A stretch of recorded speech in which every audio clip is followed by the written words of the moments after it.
Hello, James Bond fans, and welcome to another James Bond reflection, where today we are going to be reflecting on the shortest serving actor to play 007 in the official series, George Lazenby, everyone's favorite Bond. I mean, actually, no, some people do rate him as the favorite, who starred in only one movie, which is On Her Majesty's Secret Service, directed by Peter Hunt, and it was released in 1969. And yeah, this is Lazenby's one and only film as 007. The casting of Lazenby was somewhat baffling to a lot of people. I mean, he wasn't an actor, for one thing. He was a model, and he was from Australia. He basically fooled his way into getting the part, I guess. I mean, I won't go into the story too much, but yeah, so we're going to talk about the film On Her Majesty's Secret Service. And of course, we're not going to rank the era because, well, there's only one film. So, yeah. So, and obviously, recently we decided to resume this because we did do a Sean Connery reflection back in March, but then the No Time to Die was delayed. So we decided to wait for a bit. And now No Time to Die is being released in November. Officially, and it has a trailer. Well, fingers crossed it'll come out in November. I mean, we don't know if this whole COVID thing. Yeah. Well, yeah, obviously we don't know about the virus, but if things stay the way they are, I'm pretty sure they'll get it out. I mean, it looks official now, so they're gunning for the November release. Anyway, assuming that it does stick to November, we got a few more reflections to do, and this is the next one. So yeah, George Lazenby. Well, I think I'll let Jack kick this one off. So Jack, what do you think of On Her Majesty's Secret Service? Shit. Okay, let's move on. I'm only joking. That was quick. Yeah, it's only joking. Now, On Her Majesty's Secret Service. I think this is a excellent James Bond film. And, you do you? Yeah. Well, obviously you have to see my review. But no. I mean, speaking of George Lazenby, it was kind of interesting how he got the role of James Bond because Sean Connery decided after You Only Live Twice that basically he had enough of the part. You know, he was sort of tiring in the role. I think he was sort of fed up of James Bond, and he was, you know, he had fights with the producers. Like he didn't get on with Harry Saltzman, and I don't think he was a big fan of Cubby Broccoli either. So he decided after You Only Live Twice that, you know, he'd done 5 films, you know, in 6 years. So he decided, you know, I'll just leave the role. And the Bond producers were sort of in a bit of a panic, and they decided to go for George Lazenby. But I mean, yeah, it's very interesting how he became James Bond because, I mean, according to George Lazenby, yeah, he wasn't an actor. I mean, the only acting that he did was for a chocolate commercial, Fry's Chocolate, which was, you know, a famous ad in the UK. And he'd only really been in a chocolate commercial, and that's it. And he wasn't an actor. Jack, didn't he also do a commercial for beer? I think he was in a beer commercial in Australia. Yeah. I think I've seen a clip from it actually, where he's like in a boat and he drives up to the pier and he's carrying this crate of beer. And all these women are around him or something like that. Yeah, that's true. So, yeah, I mean, he hadn't really acted in anything. He wasn't an actor. He was a model. You know, he was sort of a male model, and he didn't really have any acting experience at all, apart from maybe 1 or 2 adverts. So, I mean, it's interesting how he got the role. I mean, he wasn't even, you know, considered for the role. Like, he came in to see Cubby Broccoli and Harry Saltzman, and he basically lied to them. He said that he'd acted in Hong Kong, Rio, you know, all over the world, basically places that they could never check. Like they could never go to Hong Kong and check if he did a film there. So he lied to them, and you know, he managed to convince them that he, you know, to give him the part. And there's an interesting story as well. Apparently, he, you know, like they wanted to see if he could do well in an action scene. So they got a stunt man, and Lazenby punched the stunt man in the face and made him bleed. And that was one of the factors that convinced him to be James Bond. And you know, later on, like if you watch the Everything or Nothing documentary where he talks about being cast, You know, they were pretty doubtful of George Lazenby because they didn't know who he was. And apparently, because a lot of models are known to be gay, they actually sent a woman to his room, according to him, to check if he was gay or not. And of course, he slept with her, so they found out that he wasn't gay. But yeah, you know, it was interesting because he said he was a Bond fan. Like he said, he brought his girlfriend to see Doctor No, and you know, he said he was a fan of Bond. So for this film, they sort of dress him up like Sean Connery. Sort of got the same suits, similar haircut. But I mean, it is kind of a very odd casting choice because he's not from the UK. He's not British. He's, you know, he's an Aussie. You know, good eye, mate. You know, that sort of thing. You know, and yeah, it was a very odd casting choice to go for. But apparently, you know, they got Diana Rigg as well, and Diana Rigg said that, you know, she thought he would be decent in the film. And yeah, and then we got On Her Majesty's Secret Service, and yeah, I mean, surprisingly enough, even though Lazenby only did one film, it's a fucking fantastic film. It's one of the best entries in the entire franchise, and I think the build up to the reveal of Lazenby's quite good. You see him in the shadows driving his car, and you see a cigarette being lit, and then we see that Magic Dragon. yeah. And then you see Diana Rigg as Tracy. She's about to drown herself in the water, and then Lazenby comes on the scene, and we have a pretty good action sequence on the beach. And one thing I will say is Peter Hunt did a really good job with the action here. And one thing I will say about Lazenby, even though he wasn't the best actor, well, I mean, he wasn't even an actor, but you know, he is pretty good in the action scenes. I mean, even if you're not a fan of Lazenby.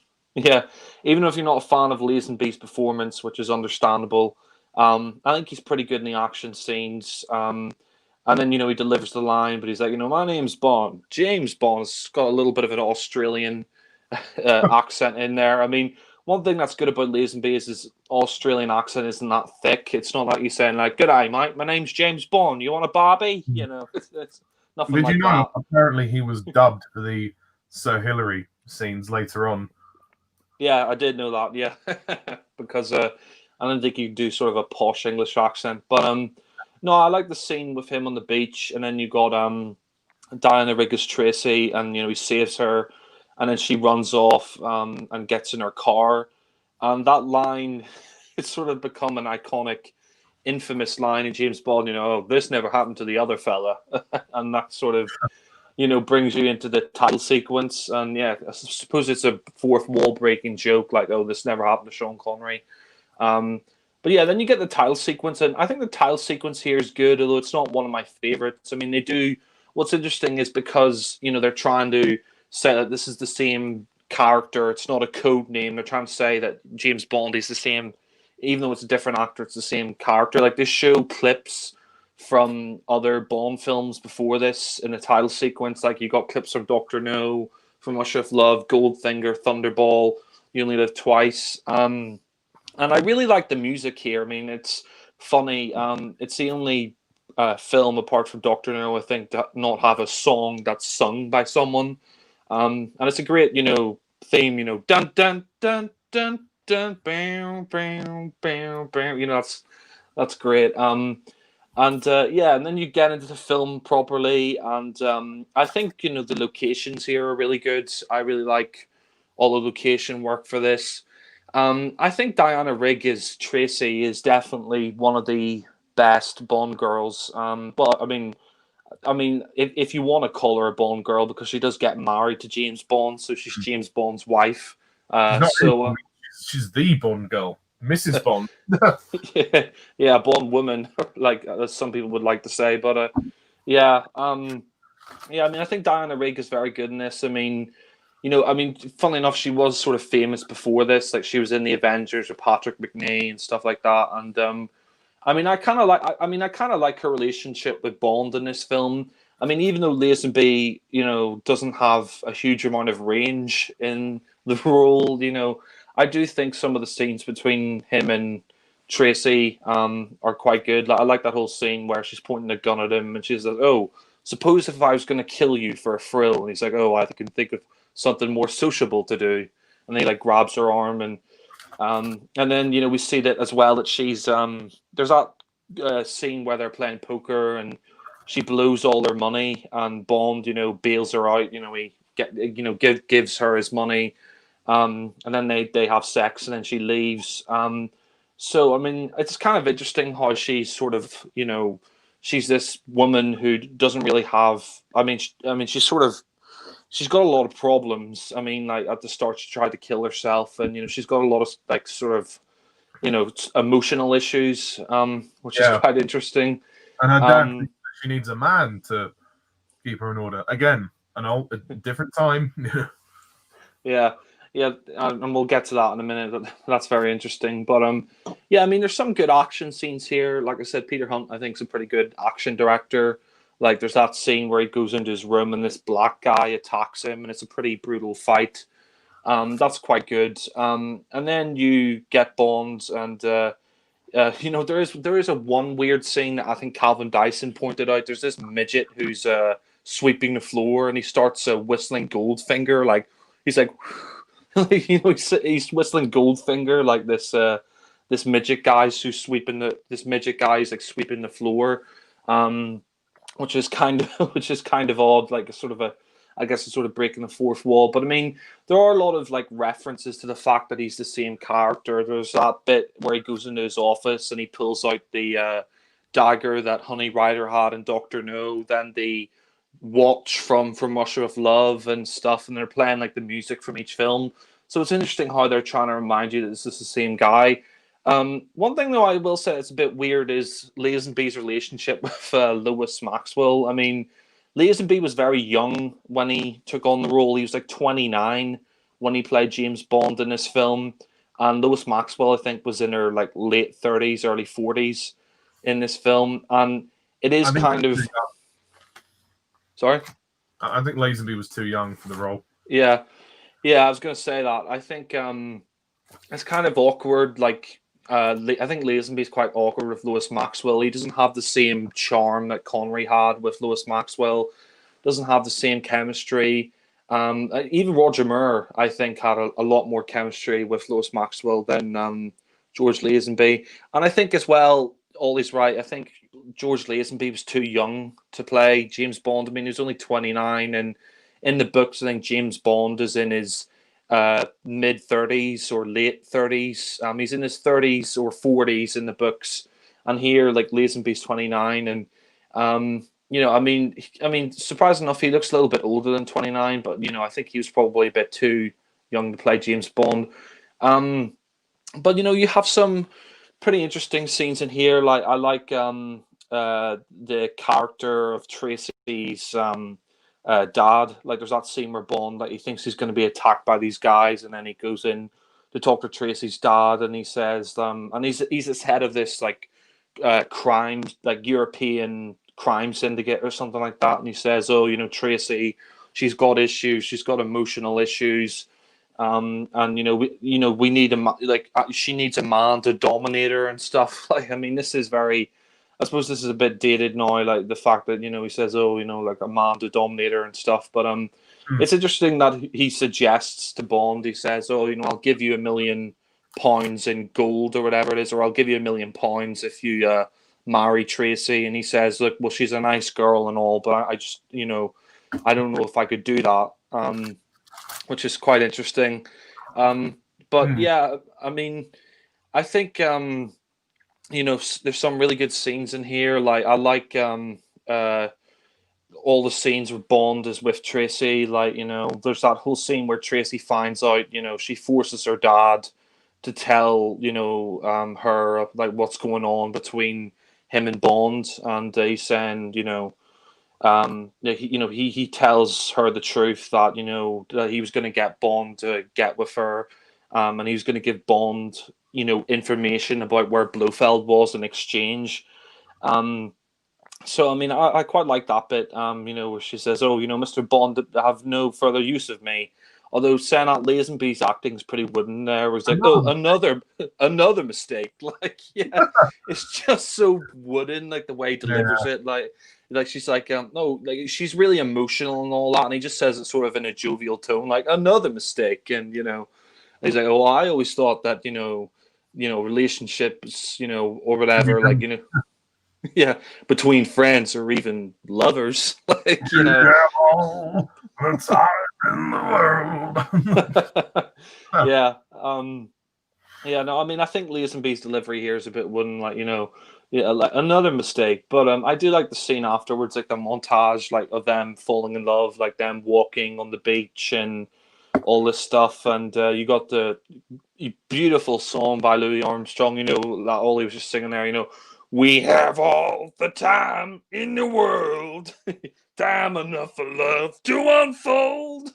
It's a great song, and sadly, the last thing Louis Armstrong did before he passed away. But I mean, I think that's what makes this one of the very best Bond films is that Bond actually falls in love with this film. He just doesn't, he doesn't fall in lust. He actually falls in love with Tracy for the first time in the series, and that's why this film is quite groundbreaking in a way. Is that Bond does fall in love, and I also like the fact that this film goes back to the roots of Ian Fleming. Like, You Only Live Twice really sort of took a lot of liberties. Like, it was the first Bond film which didn't, wasn't a faithful adaptation of the books. So, I mean, this film is a pretty a very faithful adaptation of the Ian Fleming books. So much so that Blofeld in this film, he doesn't even recognize Bond, and which is kind of odd because they're trying to establish he's the same Bond from the first 5 films, but in this film Blofeld doesn't recognize Bond, and that's because On Her Majesty's Secret Service is set before You Only Live Twice. But yeah, I mean, saying that, I think Blofeld is really good in this. Telly Savalas is Blofeld. He's probably best known for Kojak. Who Loves You, Baby? And I think he's really good as Blofeld. He's not my favorite Blofeld, but he's very intimidating. And I think the plot of this one is actually pretty relevant today. This whole virus thing. I mean, we're in the middle right now of this coronavirus, pandemic. What are the odds? Yeah. So I mean, it's kind of ironic that this film is more relevant now than it was back in 1969. Like, people back then were probably thinking, a virus that will infect the world, that's never going to happen. But I mean, this plot is even more relevant today. Like, I mean, you've got some great locations here. Like, I love the Swiss Alps, and the Blofeld's mountaintop lair. That's really good.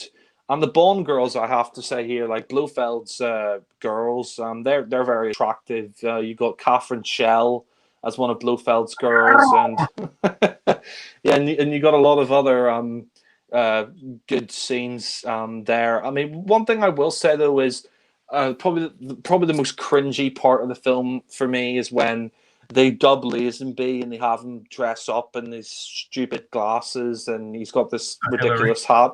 Yeah, Sir Hilary Bray. Yeah, that scene was just kind of, like, oh, just a slight stiffness coming on.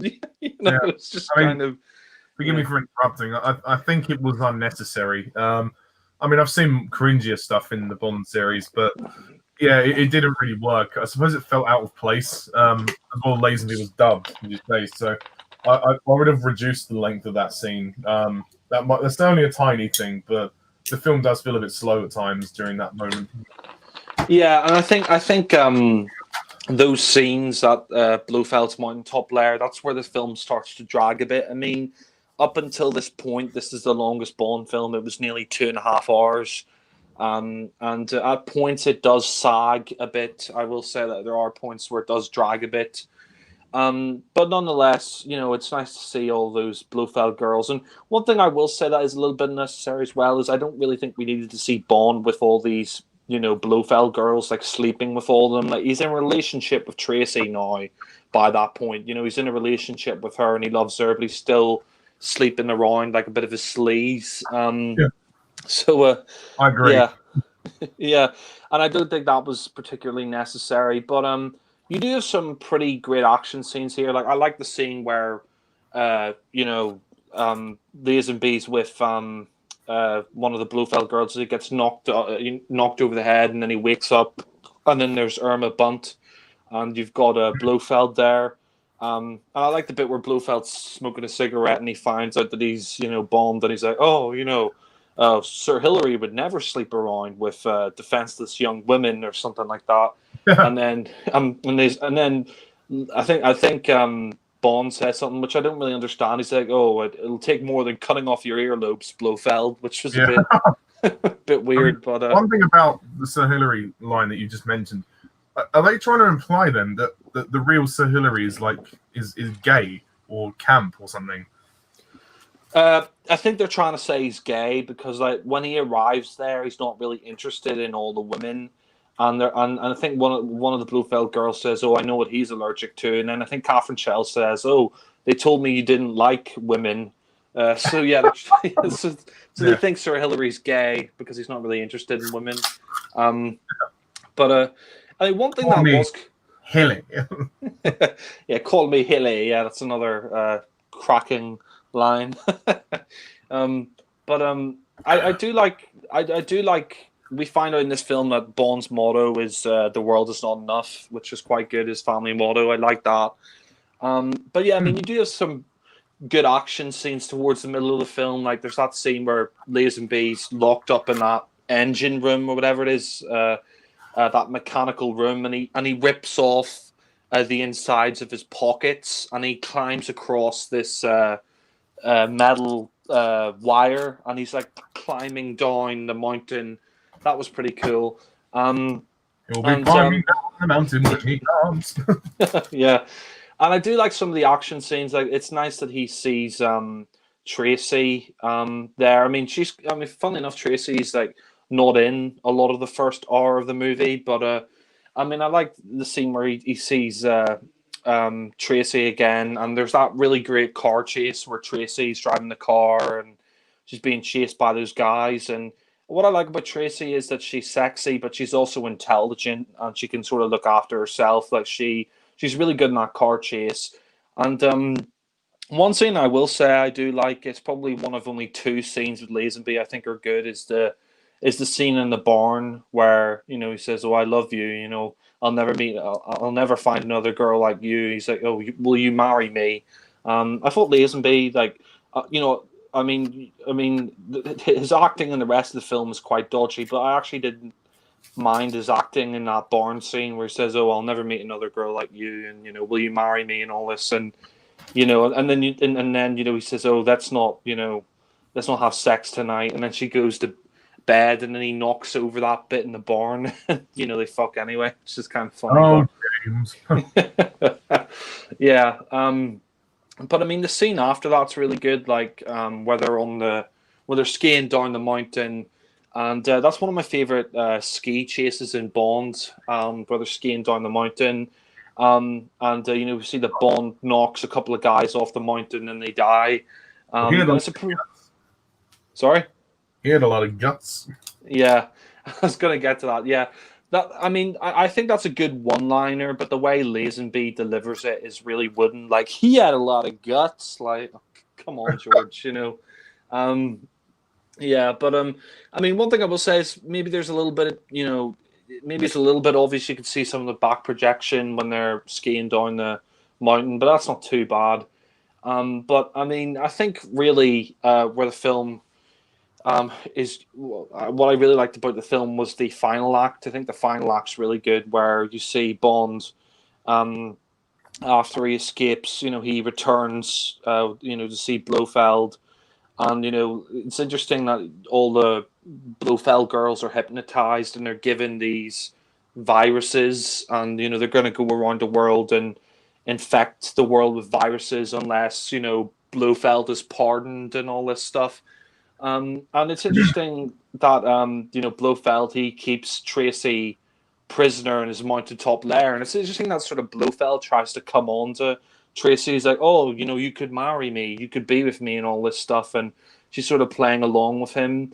And I think the final fight on the mountain top lair is awesome, where you got Tracy's father and Bond, they all arrive. And there's that great shootout. It's a really great final climax of the film. You see Tracy fights one of the guys, and she wins. Actually, she beats one of Blofeld's guards, which is quite cool. So that's what I like about Tracy, is that she can kick arse as well. And the final action scene is pretty good. We see Bond sliding across the ice, shooting people. I thought that was pretty good. And the final fight on the bobsleigh with Bond and Blofeld, I think, is a really great climax to the movie. And then you see Go get Blofeld. the brandy. Yeah, go get the brandy. Yeah. There's that one bit where he's fighting Blofeld, and he kicks him, and Blofeld's head ends up in a branch, and then Bond says that line, he just branched off, which was a little bit cheesy, but the ending where he says go get the brandy, that's kind of interesting. But yeah, I mean, I do like the no. yeah just comes out of nowhere. Yeah. But I did like the final scene, like the scene where Bond and Tracy are getting married, and then he throws the flowers, and I think Moneypenny catches it. And it's kind of like, you kind of feel bad for Moneypenny, because she always fancied James, and she always wanted to be with James Bond, and she's sort of crying because she sort of, like, Moneypenny wishes she was Mrs. James Bond. And but I think at the same time, she's also happy for him, because they're such good friends. But I get what you're saying. I suppose there's two different perspectives on that. But sorry to interrupt, but no, it's all right. No, I think she was sad that he was getting married because she wanted to marry him, but at the same time, she's probably happy as well. And I do like the fact that Q and M come up to Bond and say, we may not get along, Bond, but you've done well this time, or whatever. And I really think that ending, like, Diana Rigg is great. Like, you see tears coming from her eyes, like she's so happy, and they pull the car over. And I like the bit where she says, we'll have 3 boys and 3 girls, and they're talking about getting married and having children, and they pull the car over, and you got that really sad part where they kiss, and then Bond checks the boot of the car, and then we see Irma Bunt goes past, and she's got a machine gun, and Blofeld's driving, and she shoots the car, and Bond gets inside the car, and he finds a bullet through the windshield, and Tracy dead. And I mean, say what you want about George Lazenby, he's definitely not the greatest actor at all, but he is very good in that final scene, I think, where the guy in the police bike pulls up, and he says, she's all right, you see. We have all the time in the world. And apparently Lazenby in the original take of that was crying because he was reading the book, and he was crying in that scene. But I think Peter Hunter, someone said James Bond doesn't cry. But nonetheless, I do like that ending. I think Lazenby acts that really well when Tracy dies. Although saying that, I do think the Bond theme at the end is a little bit out of place after Tracy died. It just feels a bit like, she just passed away and you're playing the James Bond theme. It's very upbeat, Yeah, it does kind of kill the emotion of the scene, doesn't it? Yeah. But yeah, I mean, overall, that's On Her Majesty's Secret Service. I think it's a great Bond film. Definitely one of the best in my top 10. I do have a few issues with it. Like, I do think the pacing at times can be a bit. I do think the pacing at times could be a bit slow. Lazenby definitely is not very good in the role, apart from a couple of scenes. He wasn't an actor, and I think maybe Sean Connery would have been better in this film. Also, it was kind of weird seeing an Australian in a kilt in this film, but yeah. But I mean, overall, I think it's a great film. Like I said, my only problems are some of the pacing is a bit slow. I do think the scenes with Sir Hilary Bray are a bit cringy, and I think Bond sleeping around with the Blofeld girls is a bit unnecessary since he was in a relationship with Tracy. But it's a great film. I also love the soundtrack by John Barry. I think it's probably one of his best soundtracks, and it's shot really well. It's acted pretty well, apart from Lazenby. Some really great action scenes, like the ski chase and the bobsleigh chase and the final fight on the Jax, top. Yeah. sorry, I just wanted to ask you, what did you make of Telly Savalas, like acting wise? Oh yeah, I think I mentioned him briefly earlier. Yeah, I think Telly Savalas was very good as Blofeld. It's interesting that we have an American Blofeld, but nonetheless, I think he's very good. He's not my favorite on-screen Blofeld, but I do think he's very good in the role. Definitely much better than Donald Pleasance in the previous film. Yeah. I'd say he's one of the best Blofelds that we've had on screen. Yeah, it's a shame. It's a shame that every Blofeld, apart from Christoph Waltz, there's only been one actor per film playing Blofeld. But I thought he did a very good job. But yeah, great direction by Peter Hunt. Shame Peter Hunt never came back to direct another James Bond film. And it's kind of interesting how Lazenby left the role. I mean, his agent told him that the Bond films were on the way out, that, you know, Easy Rider and all these films were going to become the big thing, and the franchise is going to die out. And yeah, his agent got it wrong. And I think Lazenby was getting a bit cocky. You know, Lazenby apparently didn't get on with Diana Rigg on set. Like he said, like her breath smelt of garlic and stuff like that. And he was a bit of an arrogant prick. And you know, I mean, he never had funnily enough, he never had a contract as Bond, but he left, and that really pissed off Cubby Broccoli and Harry Saltzman. And yeah, I think he was a bit, you know, like towards like after he did the, sorry. I think it got to him, and also, yeah. Diana Rigg mentioned it in an interview a few years back. She said George Lazenby was very difficult to work with. So I guess his agent probably kind of manipulated him into leaving. So I guess it was for the best, really, that he quit when he did.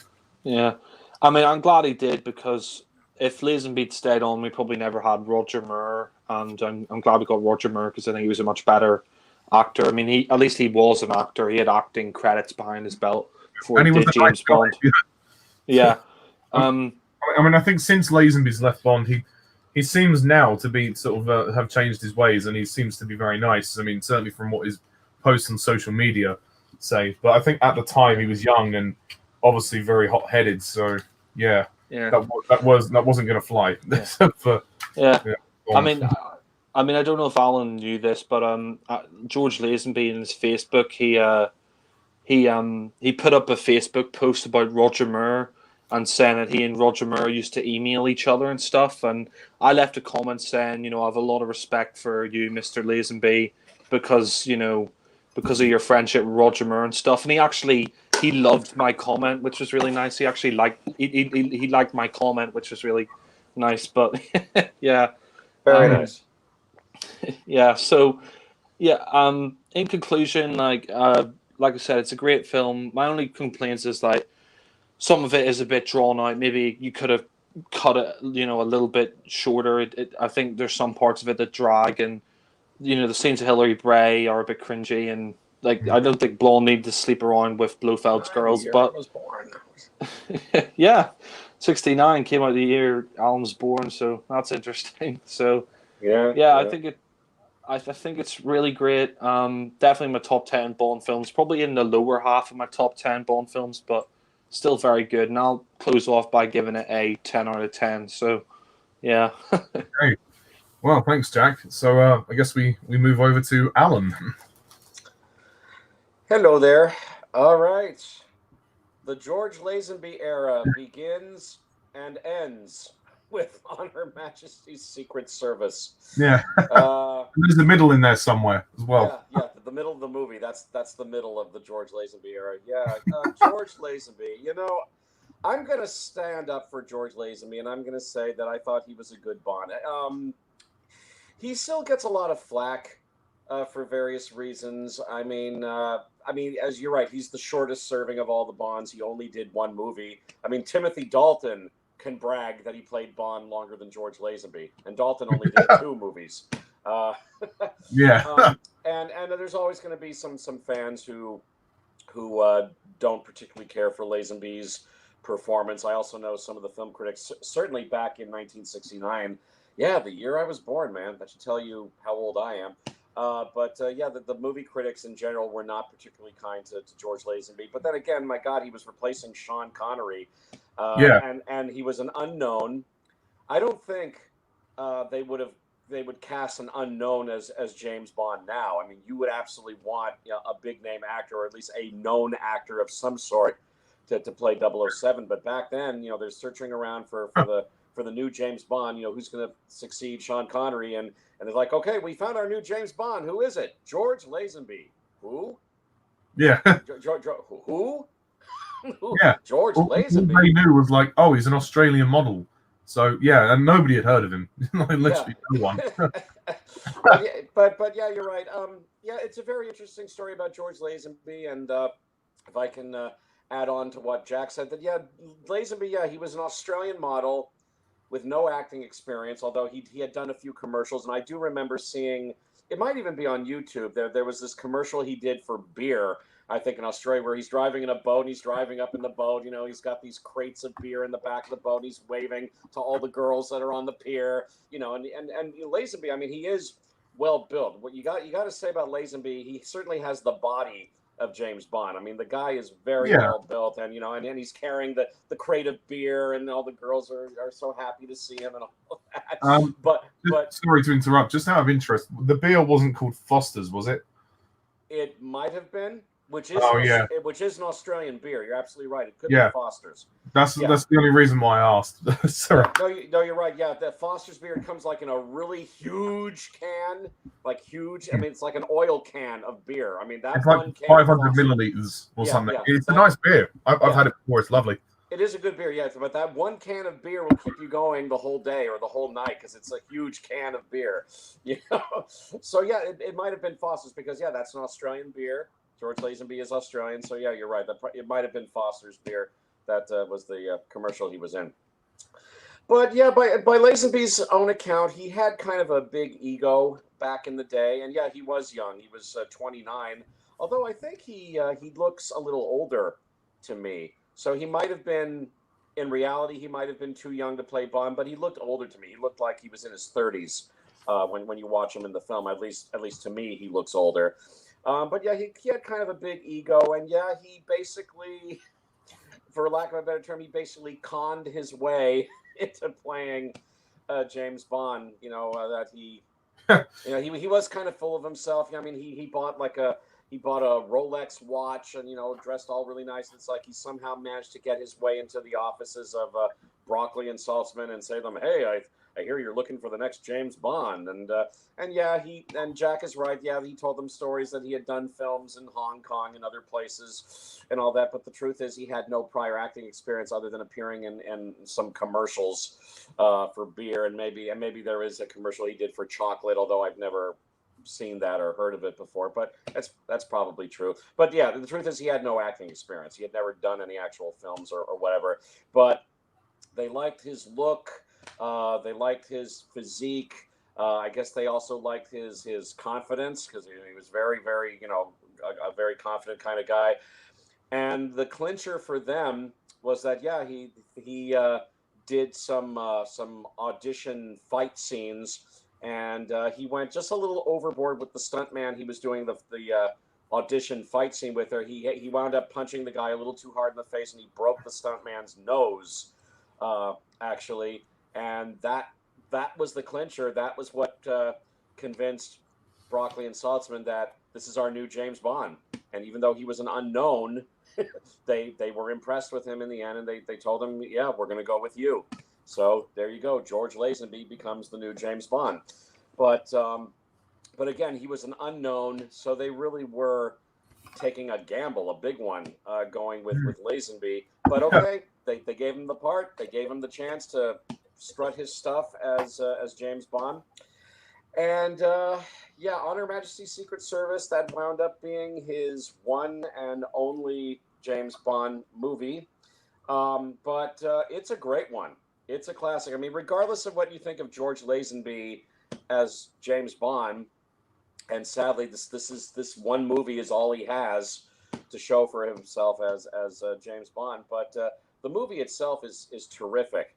And I can understand how a lot of fans and a lot of film critics have said, God, if only Sean Connery had done On Her Majesty's Secret Service, if only Connery had done On Her Majesty's Secret Service, it would have been a masterpiece. It would have been a classic. Connery would have had his very best Bond movie. Yeah. Although And actually, Alan, I'm thinking about that. It would have been a good time for Connery to leave if he'd have left with On Her Majesty's Secret Service. That would have been a great ending, actually, I think. Funnily enough, you guys say that. Sean Connery actually wanted to do On Her Majesty's Secret Service instead of You Only Live Twice, but they decided to do You Only Live Twice instead, and that's why he left. It's one of the reasons why he left, because he wanted to do On Her Majesty's Secret Service, but they decided to do You Only Live Twice first. So that was one of the reasons he left. But well, to be fair, you're right. The main reason was that he was fed up. But I suppose that was a contributing reason. Yeah, but no, you're absolutely right. Yeah. Connery did want to do On Her Majesty's Secret Service, but they flipped the order around of the films and did You Only Live Twice, and Connery hated making that movie, and so he left, even though they would be able to bring him back ultimately for the next movie. But yeah, he took his temporary leave of the role after You Only Live Twice. Yeah, and sure, I mean, we'll never know how Connery would have done in On Her Majesty's Secret Service had he done it, because he obviously didn't do it, and I'm sure he would have been great. But okay, instead of Connery, you get George Lazenby. And while Lazenby is, I will admit that Lazenby is my least favorite of all the Bonds, simply because he only did just one movie. And I know you guys are not particularly kind to Pierce Brosnan either, but at least Brosnan got to do 4 movies. He actually has a catalog of Bond movies. Yeah. So, he got to play the role longer, whereas Lazenby only has just the one movie. If it makes you feel better, I do give Brosnan the slight edge over Lazenby. Lazenby is my least favorite actor also to play Bond. Yeah, that's what I figured. Yeah, I mean, say what you want about Brosnan, but I mean, he hung around longer. He got to do more movies. He got to grow in the role, whereas Lazenby never got the chance. Funnily enough, Alan, sorry to interrupt, but apparently Pierce Brosnan and George Lazenby had a bit of a fight back in the late 90s. It's on the internet, but I could send you basically, there was, I think, George Lazenby and Brosnan had a bit of a fight in the press for a little while back in the late 90s. But yeah, I mean, that's kind of interesting. But yeah. Really? Over what? What did they fight about? Oh, apparently, Pierce Brosnan said in an interview that he didn't want to end up like George Lazenby and only do one film. And he said, Pierce Brosnan said the film Lazenby was in was great, but he wasn't really great in the film. And then Lazenby said that Brosnan was a wuss or whatever. But Okay, well, that's understandable. I can understand Lazenby getting a little cross. If I'd been in his shoes and Brosnan said that, yeah, I'd probably be a little ticked off. Yeah. So you like the movie, but you don't like me in it, eh? Yeah, I can understand Lazenby getting pissed. I get that. Well, I hope they made up. I mean, they must have done, because I think sometime after that, there was that. I guess there was the BAFTA Movie Awards, and I think all the Bonds at the time, except for Connery, appeared on stage. At the time, was Daniel Craig Bond by this point? I'm not sure. I don't think so. Yeah, that was during Die Another Day. That was the 40th anniversary. Yeah. Oh, you're right. Okay, yeah. So yeah, all the Bonds, including the late great Roger Moore. Yeah, all the Bonds except for Connery were there. So yeah, Lazenby and Brosnan were on the stage together. So hopefully they made up. By the time that had happened. Yeah, I hope so. But anyway, yeah. Getting back to the film and getting back to Lazenby, I mean, he's my least favorite Bond for the simple reason that he only did one movie. But I actually like his Bond very much. I'll admit that his performance is not perfect, and I think you guys are right that some of his line delivery doesn't really work. To be honest with you, I never liked the witty remark of, I'm sure he had a lot of guts. I think it's a bad line anyway, but Lazenby doesn't really deliver it. That's just one example. But overall, I mean, I don't think there's anything bad about Lazenby's performance. I mean, the guy may not be the world's greatest actor. I think that's a given. But I think I've seen worse. There are far worse actors than him, but Oh, the same time, he's just kind of nothing as far as his as an acting, talent. Yeah. Really. Yeah, well, like I said, if I can use just an odd example out, the kid from Artemis Fowl for Dia Shaw. I mean, the kid has a blank expression on his face. He's practically a robot in that movie. But George Lazenby, at least he brings some emotion. He brings some sort of feeling to his performance. I mean, I think there are some parts of the film where he's actually quite good. And again, it was probably in retrospect not a good idea to go for an unknown actor to play James Bond, but and I'm sure it won't ever happen again. I mean, whoever takes over the role from Daniel Craig will not be an unknown. They will go for a name actor for the next Bond. You can take that to the bank. But I thought Lazenby overall did a good job. I thought he held his own really well. And you're right. I'm glad that he was more or less able to drop the Australian accent. He doesn't talk like this. G'day, mate. Yeah. Would you like a Barbie? Yeah. Didgeridoo, mate. I'm James Bond. 007 license to kill. Oh God! Could you imagine Lazenby and Crocodile Dundee? You call that a knife? This is a knife. Yeah. I'm also reminded of.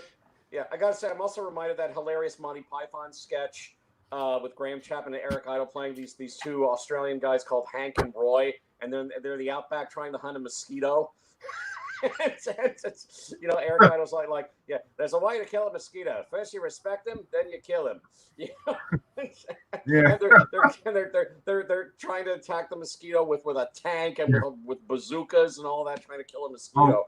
Do you remember that Australian? I think it's zoologist. Steve. Is it Steve Irwin? Is that his name? Yeah, I think rest in peace, now. Steve Irwin. Yeah. I am here with a very exceptionally rare crocodile, or something like that. He would go and talk about an animal. He did. This here is George Lazenby. He's James Bond, mate. He's bloody James Bond. Yeah. Oh yeah. Steve Irwin, rest in peace. Oh yeah, great guy. He was really great guy. He is greatly missed. But yeah, I am glad that Lazenby did manage to drop the Australian accent, and I believed his accent. I thought his British accent that he used in the film, I thought overall was good. Even though, yes, I admit it, when he plays Hilly, they did overdub him. It's quite obvious that he's being overdubbed when he's playing Hillard Brand, is that the character's name? Yeah. Or Hilly, as the girls like to call him. Yeah. Let's see. Yeah. Sir Hilary Bray. There you go. Yeah. So during that part, Lazenby's voice is obviously overdubbed, and I think even Lazenby was not too happy about that he was overdubbed at that part. But when he's not playing Hilly, and he's playing a Bond, I thought his accent was overall believable. And I will also say that, I enjoyed his introduction. I like how they as Jack mentioned, that they keep Lazenby kind of in the shadows at the beginning, where he's in the car. We only see his chin, reflected in the mirror when he's in the car, when he's watching Teresa on the beach, and he takes out the cigarette and all that. But they keep him more or less in the shadows. And it's only when he sees Tracy slowly walk into the water to try to drown herself, and he drives the car really fast down to the beach and runs after her and saves her, that it's only then that he's finally revealed. And some people don't like the way he delivered, "Hi, my name's Bond, James Bond, Miss..." But I liked his delivery of his opening line. The only thing about Lazenby that I don't like, and I'm not the first person to have said that, is his hair. His hair looks very, very waxed, very lacquered hair. Yeah. He does not have the best haircut of all the Bonds. He has the worst haircut of all the Bonds. Although I was going to say Dalton and License to Kill. God. Dalton comes in second place for the worst haircut for License to Kill. Yes. I think though you can definitely see that they've tried to make him look like Sean Connery. I think that's probably why. Yeah, and it didn't quite work as far as the hair. His hair just doesn't do anything for me in the movie. But you got to give the guy credit. He's well built, and I do agree that he does great in the fight scenes. That fight scene on the beach I mean, damn, that's great. The fight scene in the hotel room, some of the fights that he does at Blofeld's Piz Gloria lair, and all that. I mean, he does the physical stuff really, really well. You got to give him that. I mean, yeah, exactly. So, is it fair to say, Alan, that if Lazenby didn't have such a big ego, do you reckon he could have had a career as a stuntman? You know, he probably could have. He probably could have. I think you're absolutely right. Yeah, because he is really good in the fight stuff, and yeah, I think he would have made a great stuntman if that's what he wanted to do. Yeah, I agree with you. He probably would have made a really good stuntman. Yeah, you're right. But I thought he held his own really well with some of the actors that he was with. I mean, him and Diana Rigg as his love interest, Teresa. Yeah, there seems to be conflicting reports of whether or not they liked each other. I know Diana Rigg, yeah, she has said that he was kind of difficult, because he was the new boy on the block, the new Bond. He had no prior acting experience. And of course, Diana Rigg was a very professional actress who did have a lot of acting experience. But as Lazenby tells it, he said that by the end of the shoot, he and Diana Rigg were they were friends. He enjoyed working with her. And again, to clear up that story that always comes up about whether or not Diana Rigg ate garlic before they had their romantic scene in the barn. If I recall how Lazenby put it in the documentary of the film, they were eating lunch. It was just before they were going to shoot the love scene. I guess there was somebody from the press who were there at the time, because I mean Lazenby was the new Bond who was coming out, and of course he was being interviewed in preparation for the movie's release. And at some point, Diana Rigg, I think she just said it as a joke. She just yelled across the table to George, "Hey George, I'm going to eat garlic before our love scene. Hope you are." And the next thing you know, the press, whoever the press person was, jumped on that. And the next thing you saw in the papers the next day, Diana Rigg eats garlic to turn off the new Bond. Maybe she ate the garlic. Maybe she was just joking. I don't know. I mean, my God, if you got to do a romantic scene with a young Diana Rigg, I would have kissed her anyway, even if she did have bad breath. I don't care. I would have. I mean, she was gorgeous. I mean, she was Emma Peel, for God's sake. So maybe she ate the garlic, maybe she didn't. But Lazenby says he says that the love scene between him and Diana Rigg went just fine, and I do think it's a very good, touching scene. I did buy the romance with that love scene, and he said that he and Diana Rigg got on fine. Yeah. Sorry to interrupt, Alan, but apparently she didn't eat garlic. Like someone interviewed Diana Rigg about that recently, and she said no, she just said it as a joke. She didn't eat garlic when they were doing a love scene. But yeah, like you said, the press just jumped onto it. Yeah. I figured as much, that she was just joking. Yeah. But as you say, the press jumped on it and turned into a big thing about nothing. Unfortunately. But I did think his romance with Diana Rigg in this film, as was very touching and very believable, and I liked it very, very much. I thought Lazenby kept up with Diana Rigg just fine. I mean, she was the professional actress. He was the newcomer. He was the rookie in the acting department. But I thought he held his own really well against her when they had to do the romantic stuff. I also thought he held his own really well against Telly Savalas as Blofeld. And Telly Savalas, by the way, he remains to this day my favorite Blofeld. I mean, I thought he was terrific in it. I mean, the man had great presence. I mean, the world will always know Telly Savalas the best for Kojak. Who loves you, baby? Who loves you, baby? And sucking on the lollipop. But he was a great Blofeld. He had great physical presence. He had that great speaking voice of his. And he had a lot of command. And I also I've always appreciated that Telly Savalas played the part of Blofeld straight. He played the part seriously. He didn't ham it up like Donald Pleasance did or like Charles Gray did. Christoph Waltz is probably my second favorite Blofeld because he also plays the role straight. There's nothing hammy about Christoph Waltz's performance either. And I'm looking forward very much to see him come back in No Time to Die. But yeah, I've always enjoyed Telly Savalas as Blofeld. Great command, great presence. He plays the role straight. He takes it seriously, and I loved the scene when he finally blows Bond's cover, and he's telling Bond his plans, because all villains in Bond movies have to reveal their plans. There has to be the scene where they reveal their plans, and they're both sitting on the couches, and Blofeld's telling Bond what he plans to do with the girls at the health resort. But yeah, really great performance from Telly Savalas, and I thought Lazenby held his own really well against Savalas as well. It's a beautifully directed film. I mean, Peter Hunt did a marvelous job directing this. I thought the screenplay by Richard Maybaum is great, because that's another thing about On Her Majesty's Secret Service, is that it's very faithful to the book. Now, me personally, I have not yet read the book. I haven't read yet any of the Ian Fleming books, and I know I should. For goodness sake, I know I should read those. I haven't gotten around to that. But by all accounts, the movie version of On Her Majesty's Secret Service is very faithful to the book. So it has a very serious kind of tone to it. I mean, they throw in bits of humor here and there wherever they can put them in. But it's a serious Bond movie for the most part. Yeah. And I appreciate that very much. Would you agree when I say it's the first sort of emotional Bond film of the first 6? Yes, it is. I mean, for the simple reason that this is the one where James Bond falls in love with a woman. He doesn't fall in lust with her. He falls in love, as Jack previously mentioned.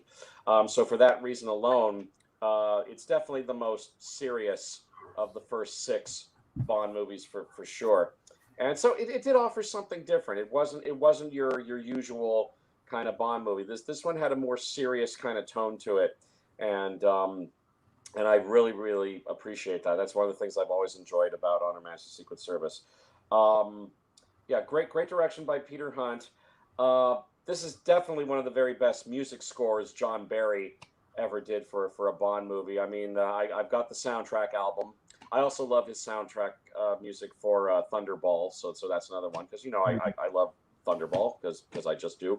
But I mean, his score for On Her Majesty's Secret Service is just incredible. I mean, just the theme music is classic. I mean, obviously there was no way they were going to come up with a song that mentions On Her Majesty's Secret Service in the title. It's impossible. I mean, so what other choice could they go for but just doing an instrumental piece as the theme music? But it's so classic. I mean, just those opening notes, dun dun dun dun dun dun dun. That grabs you, and then you hear that great keyboard, that great late 60s keyboard, dun dun dun dun, and then the percussion, do do do do do do do do, and then off we go.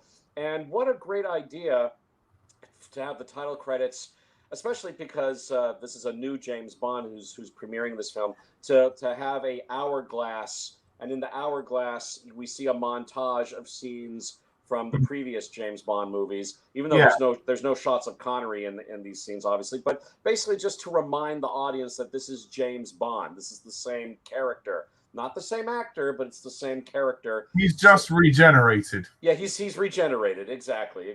So that hourglass film montage you see at the beginning is to remind the audience that this is the same character. In case you're not sure about this new guy who you've never heard of before playing Bond, it's the same character.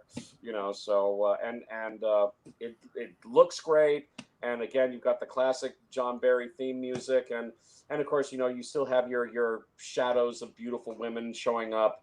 There's even we see a crown, we see the Union Jack flapping, and see the beautiful women in shadow. There's also scenes of we see George Lazenby as Bond running in shadow. And yes, I do like his classic line at the beginning, just before the opening credits begin. This never happened to the other fella, which is an obvious reference to Connery. And I don't think that was in the script, but I think Peter Hunt told Lazenby, why don't you say that line that you've been saying throughout our rehearsals and things like that. So he got George Lazenby to just throw that line in, and it became a classic. But John Barry's music is so beautiful, very lush. The photography on the film is sensational. I mean, all the skiing stuff. There's a beautiful shot of, I think, Bond and Tracy, and they're both on skis going down the Alps. And I think all that stuff was shot from a helicopter overhead with the cameraman in a special chair suspended by the helicopter, getting all these amazing shots. And then you hear the lush John Barry music, and just looks incredible. Great action scenes all throughout. The skiing stuff, and of course the final fight between Bond and Blofeld as they're on the bobsled run. Great stuff. Even though there may be some blue screen kind of stuff there. I mean, obviously, when you get a close-up shot of Lazenby or Telly Savalas on the bobsled run, they're not really on a bobsled run, but that's okay. But then it's interspersed with stuff of stuntmen doing the bobsled action scene. But it's cut together really well. It's exciting. It looks really, really great. Great action stuff. Great. I really enjoy the rest of the supporting players in this movie as well. Let's see. I guess Gabriel Ferzetti plays Tracy's father, and he gives a very commanding performance. Although you're absolutely right, some of the stuff he says probably wouldn't fly today in the time of the Me Too movement. Yeah. Where he's trying to convince Bond to marry his daughter. She needs a man who can dominate her and all that, and that would never work now. I mean, if people watch this film now, they have to realize that it was a different time, and some people just don't appreciate that, and that's what makes me mad. It's like, I know there's a Me Too movement, and nowadays the Bond franchise is trying to support it with some of the characters they've written in No Time to Die, but you need to look at films and take it with a pinch of salt and realize it's a different time. I mean, I've said this to my dad actually. The Connery movies nowadays, if they were released now, they'd probably be panned because of all the way he treats the women and all the remarks and everything. It's they probably are a little bit sexist, but it was a product of its time. So precisely. I think as well, like with Connery, like you got him spanking Dink's arse and Goldfinger, and then you have him coming on to Molly Peters' character. Like nowadays, people would say, "Oh, that's unwanted sexual contact and stuff," but it was a different time when they made these films. But yeah, exactly. It was a product of the times, and I'm glad you brought that point where Connery slaps the woman, playfully slaps her on the arse, or seducing some of the women that he seduces in the movie. Although that's one of Bond's traits. I mean, he's a gorgeous guy, and most women can't resist him. Although the villainous Fiona Volpe in Thunderball eventually, I mean, she does sleep with him, but in the end, she like ridicules him about his womanizing ways and says, your charms may work on other women, Mr. Bond, but not me. And Connery just goes, "Oh well, can't win them all." I think Judi Dench sums up Bond perfectly when she calls him a sexist, misogynist dinosaur in Goldeneye. But and yet she still cares about him, because as he's leaving the office, she says, "Bond, come back alive," which was a nice touch. that was a nice touch. But I mean, you're absolutely right. Some of the stuff that can be considered sexist these days, that were in the older James Bond movies, it was simply a product of its times. I mean, for goodness sake, these early Bond movies happened over half a century ago. For goodness sake, So, Dr. No was nearly 60 years ago. So I mean, you gotta be fair. You gotta show a little bit of leeway. I mean, those kinds of movies could not be made now, but they were a product of their times. And of course, there was that line in You Only Live Twice where Connery's contact in Japan says, "We have a saying in Japan, Mr. Bond, man first, woman second." That's another line that probably wouldn't work today. Yeah. But again, and when he's saying, I think he says, "Kissy has a face like a pig."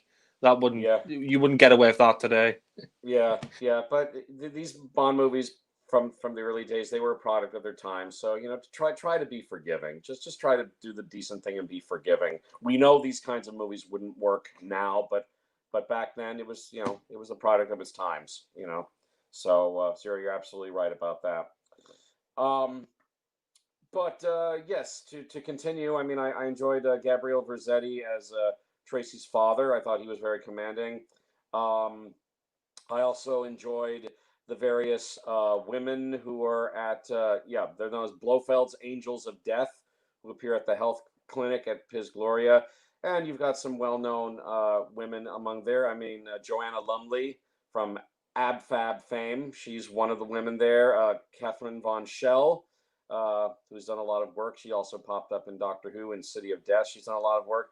I want to make special mention of Angela Scular, who appears as Ruby.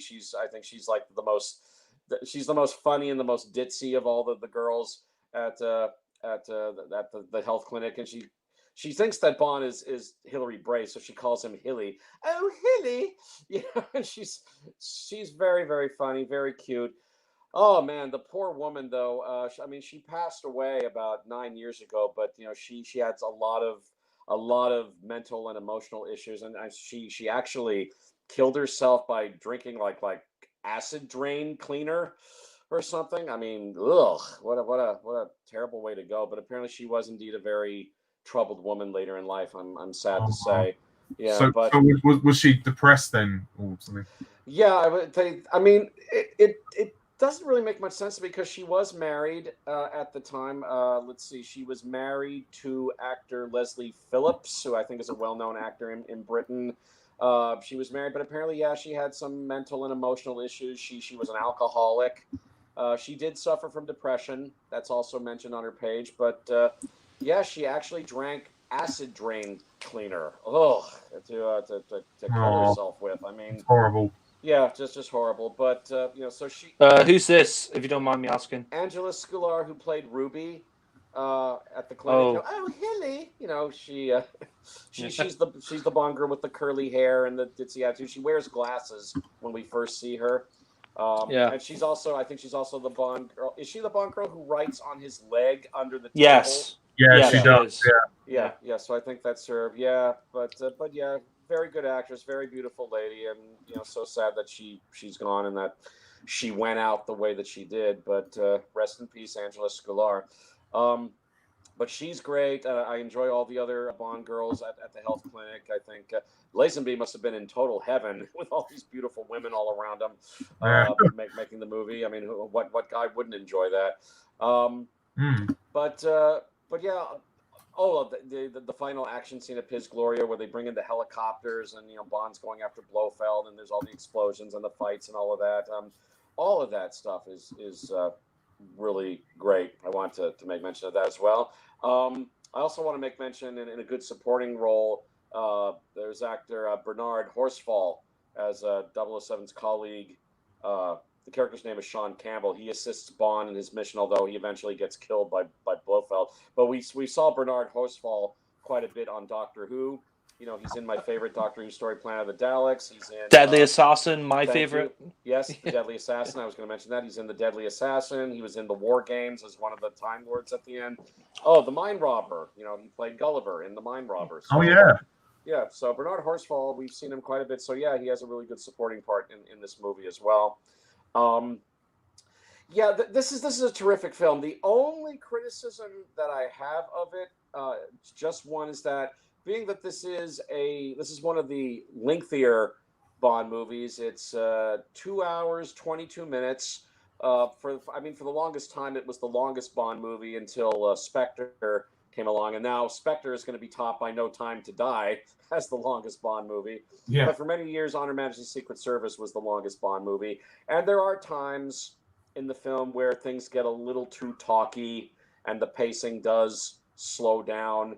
There are a few moments when the pacing gets a little sluggish, and I'm going, okay, come on, can we pick things up a bit? And then, of course, the movie does pick up. Yeah. It always manages to pick itself up, but there are. It's funny because Peter Hunt actually was an editor on the earlier films, so he obviously got promoted for this one as a director. Yes, he did. Yes, he did indeed. Yeah, and he did a great job, I have to admit. So I think that's the only thing really that works against On Her Majesty's Secret Service is the occasional slow pacing of it, but it always manages to pick itself up, thankfully. And before I finish, I also have to make mention that I did really love that final heartbreaking scene when Bond and Tracy have gotten married and they're driving off in their car, and sadly Tracy gets killed. in a drive-by shooting, and Lazenby does that final scene, and I thought Lazenby did the final scene really well. Where he's cradling his dead wife in his arms in the car, and the police officer drives by, and Bond says, it's all right, really, she's having a rest. It's all right. We have all the time in the world. And you're right. There was apparently an alternate take where Lazenby cried, or like openly cried, and Peter Hunt told him, let's do another take because Bond doesn't cry. But I'm telling you, there's still a little bit of crying, I think, at the very end. Yeah. The final shot of Lazenby. I thought I heard a little bit of a a little one. I think he's about to let it out, and then the film kind of cuts to the credits, I think. Right. You're right, yeah. and I do agree though that the very last shot of the bullet, the cracked car window, with the bullet through it, they're playing the pretty music, and then all of a sudden, da da da da, it's like, oh whoa, where'd that come from? It's a little jarring, I admit, when the big Bond music comes in. I mean, my God, Bond's wife has just been killed, but okay, I think they want to remind you, you've just watched a James Bond movie. It might not have been the best thing to do. They probably should have ended it on a more quiet, somber note. But they wanted to throw in the Bond theme at the end. James Bond will return, and diamonds are forever. So okay, whatever. Yeah. But other than that, I do think that final scene is very powerful. And say what you want about George Lazenby, but I thought he handled the final scene very well. Very well. One more thing, Alan. Sorry, I'm not sure if I heard you talk about it. The Louis Armstrong song. What did you think of that? Oh, I've always loved that song. I guess I got to step up to the plate now and do my impression. We have all the time in the world. Yes, for love. Great. That's a fantastic impression. Oh, thank you. Well, it's not difficult to do Louis Armstrong. He had that voice that's pretty easy to mimic.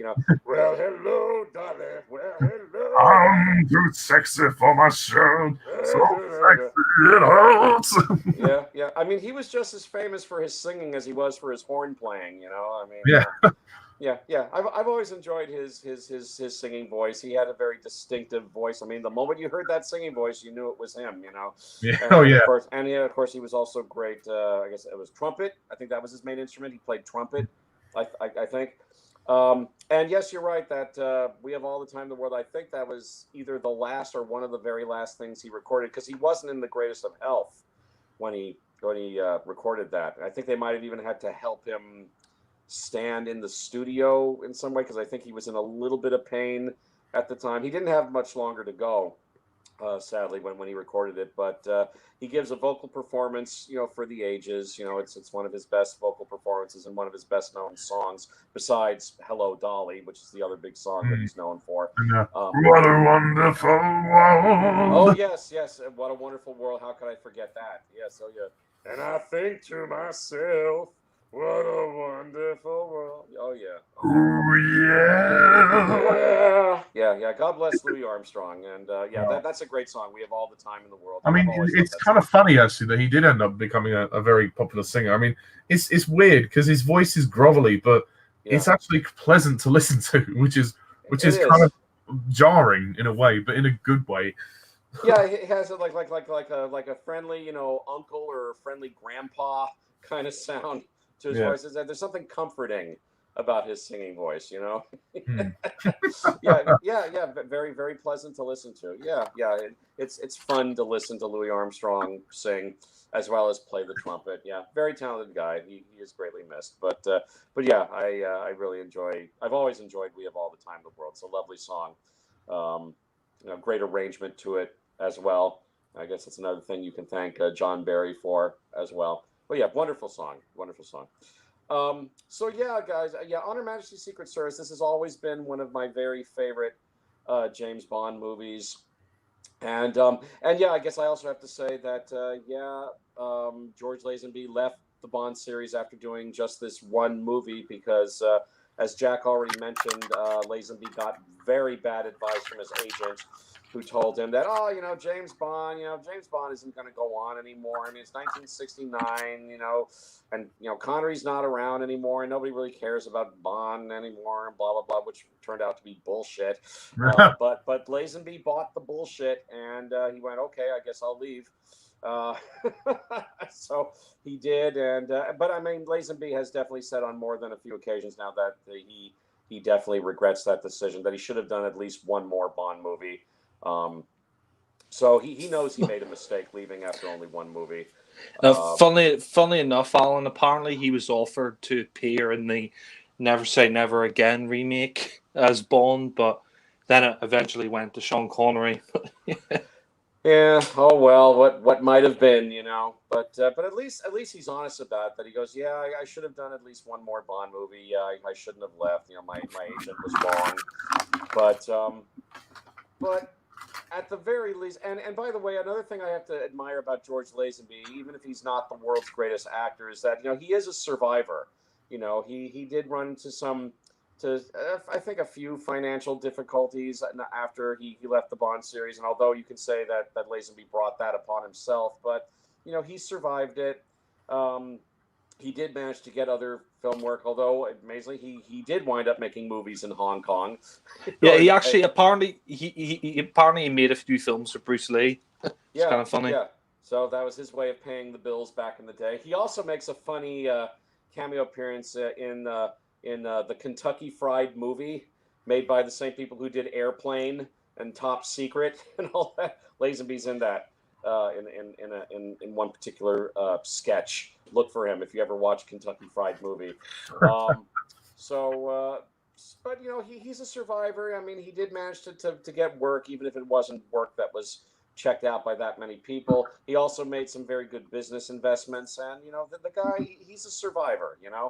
And that's something about him that I admire. I also, Jack mentioned Lazenby's Facebook page. I also noticed last year when it was the 50th anniversary of Honor Majesty's Secret Service that to commemorate the 50th anniversary of the film, Lazenby actually took a tour of all the various locations last year where he shot the film, and he was putting up the reports up on his Facebook page and taking photographs. He did reunite with some of the I guess the surviving women from Piz Gloria. I know Catherine Von Schell appeared in a couple of the photographs, posing next to him, and he had a really nice reunion with her and a few of the other surviving women from the Piz Gloria Health Clinic. And he went to some of the other various locations, and he was talking about it on his Facebook page. And I too left him a comment on Facebook back when I was on Facebook a year or so ago, and told him how much I enjoyed his performance in Honor Majesty's Secret Service. And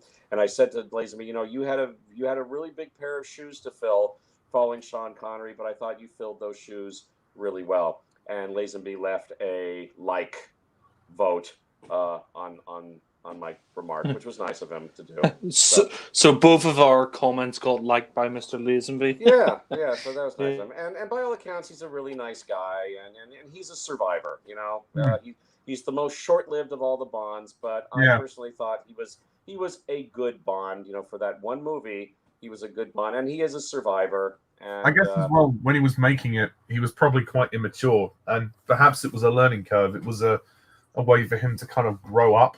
He sort of came of age, I think, and now he's obviously he's older and he's wiser. So he's really learned a few things in his time and in his life. So. Yes, he did. I'm glad you mentioned that, because he also admits that maybe I was a little too immature at the time to play James Bond. I played the part before I was really truly fully prepared to play it, and he admits to that too. So I think he has done a lot of growing up since then, and he's matured into a very fine, honorable man. And but if nothing else, he will always have this one James Bond movie. The world will always know him the best for this one movie. He will always have an audience of some sort because of this one movie that he did as James Bond. And you can say whatever you want about his performance in it, but I like George Lazenby. I thought for this one movie he was a good James Bond, and there's no question that Honor Majesty's Secret Service is certainly one of the best movies in the franchise. I mean, no question about it. It's such a It's great interesting film. that you say that as well, because even though people that don't like Lazenby, they still go back to the film. So Oh yeah. yeah, Oh yeah. No, there's definitely much to enjoy. A whole lot of things to enjoy in this movie. It definitely stands up in the James Bond franchise. It's definitely in my top 10.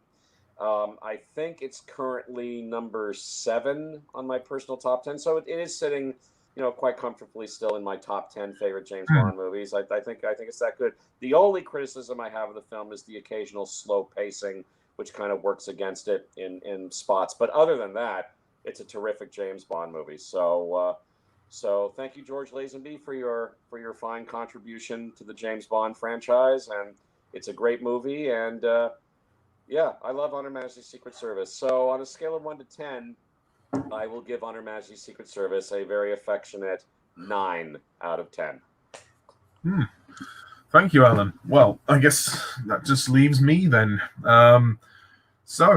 I've noticed there's a comment in the live chat from Sam Harrison. He says, this movie is the most beautiful Bond movie. And I guess there is an element of truth in that. Yeah, certainly. Yeah, I agree. Well, On Her Majesty's Secret Service, the one and only George Lazenby Bond film. It's an interesting one. It's a really interesting one. I really love this film. I really do love this film. And I know when I reviewed it recently, Alan was befuddled by my rating for the movie. But, the flaws that I see in this film are really just probably nitpicks more than anything else. They're really minor. So that's fine. That's fine. I mean, there's nothing wrong. There's nothing wrong whatsoever with liking On Her Majesty's Secret Service. Yeah, I know you like it. And also I have to give a shout out to Harry, because there's nothing wrong with disliking it either. I know Harry doesn't like the film, but it's his opinion. But that's fine. Yeah, to each their own. What are you gonna do? Exactly. Each to their own. But as for me, yeah, I'm certainly with you guys. I'm more on Jack's side, but I really like this film. It is a phenomenal Bond movie, and I think because it had the audacity to do something different, and not only because of George Lazenby, but the film itself, it's obviously adapting a very popular book, and this was going to be an interesting one because obviously people were so used to Connery and his sort of usual adventures. Like the Bond films weren't considered to be emotional, but up to this point, I suppose maybe to a certain extent in some of the Connery films, but not as much as this. They make a big point of going a bit further into the emotional side of James Bond with him falling in love, and it is genuinely sweet. I mean, yeah, okay, George Lazenby's acting is pretty poor, and that does affect it slightly. But like you say, the barn scene is actually very good, and it is a very sweet scene, and he just proposes to her like that. I like that because James Bond is not the type of character who would get down on one knee and propose to his wife. He would do it in a way that suits him. And I think that, that moment was a great romantic setting. And, he just came out and said, he's like, well, I'm never going to find anyone like you. Will you marry me? So, yeah, I mean, say what you will about Lazenby's line delivery, but the moment is still sweet. As for Lazenby himself, well, I've never really been the biggest fan of George Lazenby. I mean, his acting is very wooden, and that's down to his lack of experience. I'm not going to say the guy has no talent. I mean, he certainly does. I mean, he obviously fooled his way into the part, and he's physically very talented. So, as I said to Alan, he probably could have had a career as a stuntman if he wasn't so egotistical. But sorry to interrupt. I was just going to say something briefly. I don't know if you heard this, Alan, but it was really funny. Like when George Lazenby fooled everybody that he was Bond, he talked to director Peter Hunt, and he said he never acted before. And Peter Hunt just started bursting out laughing, and he said, "You fooled two of the most ruthless guys in Hollywood. You're an actor." Like, that's quite funny. Yeah, great compliment. Yeah, I like that. I saw the interview when Lazenby said that. But anyway, yeah, okay, he's quite a tough Bond. Physically, he's the right physicality. I do think he was a bit young for the role, and I think that was one mistake that they made, casting a guy he was that young. Plus, he wasn't even British. He's from Australia, so he's not even British like James Bond. But yeah, yeah. I mean, where he's from doesn't matter too much as long as he can play the part British. And he certainly tried to attempt the accent, and it's not bad. It's a bit ropey, but I suppose, it wasn't too bad. But yeah, I've never thought he was that charismatic as Bond. I just kind of find Lazenby to be quite bland. Again, he's not the worst actor I've seen. There are worse actors than him, but out of all the 6 James Bonds, he is definitely my least favorite. Again, mainly because he did one film and he never got to grow into the role. But at the same time, his performance in the film is just very wooden, save for a couple of moments. The one-liners are all awkward and don't work. It's only in the couple of the emotional scenes where he actually does do well. I'll say this: Lazenby is an actor who had potential, but because of his attitude, probably was never going to amount to being a great actor. But he could have done if he had his head screwed on in the right place. But that's just my opinion. I mean, You're probably right. You're probably right. Yeah. Yeah. But I mean, now I can see that he's a nice guy, and he's obviously learned from the error of his ways. But anyway, back to the film. The film itself is quite simply exquisite. I mean, it's really quite breathtaking, and it's a shame that the movie didn't do financially that well when it came out, or it wasn't reviewed very highly. I mean, it's only earned a cult following in sort of later years, but I think because at the time, probably because it was George Lazenby, nobody knew who he was, and he obviously received a lot of backlash when the film was released. But the film is amazing. There are some great action sequences in this film. Like you guys have said, the introduction on the beach is really good. The way Bond is driving in the car, he's smoking his cigarette. We don't really see his face until he says, "My name is Bond, James Bond." I mean, I must admit that delivery is not very good, but Lazenby puts up a good fight, and I think it's one of the best shot movies in the series. It's one of the most technically impressive James Bond films, even though it probably is a bit dated by now, but some of the action is very well choreographed, and I love the fight in the hotel as well. And I do one line which I do like is when Bond says, "I'll leave you to tidy up." I mean, again, Lazenby's delivery is a bit stiff, but the line is not a bad line. Then there's the ski sequence, which is pretty amazing. And the finale in Blofeld's lair is just breathtaking. It's one of the best finales, I think, to a Bond film. And the sets are so expansive as well. I mean, Blofeld's lair / clinic is really well done. Ken Adam the guy just completely outdoes himself with each film. It's insane. This is crime he never won an Oscar. Yes, yeah, absolutely. Yes, I agree. That 100%. That was robbery. Yeah. If I could go back in time and change that, I would. But nevertheless, at least we appreciate his work. Yeah, so I think this film is one of the most, in terms of scale and spectacle, one of the most impressive looking of the series. Diana Rigg is sensational. There's no doubt about that. Tracy, or Teresa, whatever you want to call her. I call her Tracy. Tracy is one of my all-time favorite Bond girls. She's up there. She really is up there. She could be the best. Like you say, she's not a bimbo. She's intelligent. She just has a lot of emotional problems, and I like that. This is. I mean, people say that the old Bond films don't treat the women well. Well, they're wrong, because this film, you have Tracy. She's a very complex character.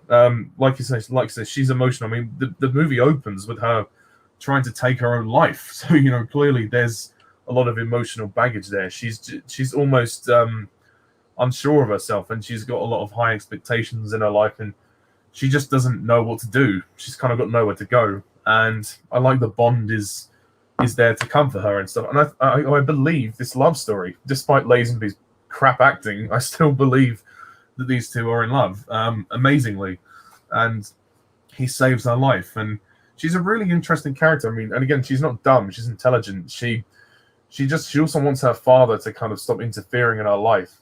She wants to be treated like an adult and not a child. And she's definitely got a lot going on. Although she does disappear from the film quite a bit. She's not in the sort of middle section, but then she turns up towards the end and reunites with Bond, and then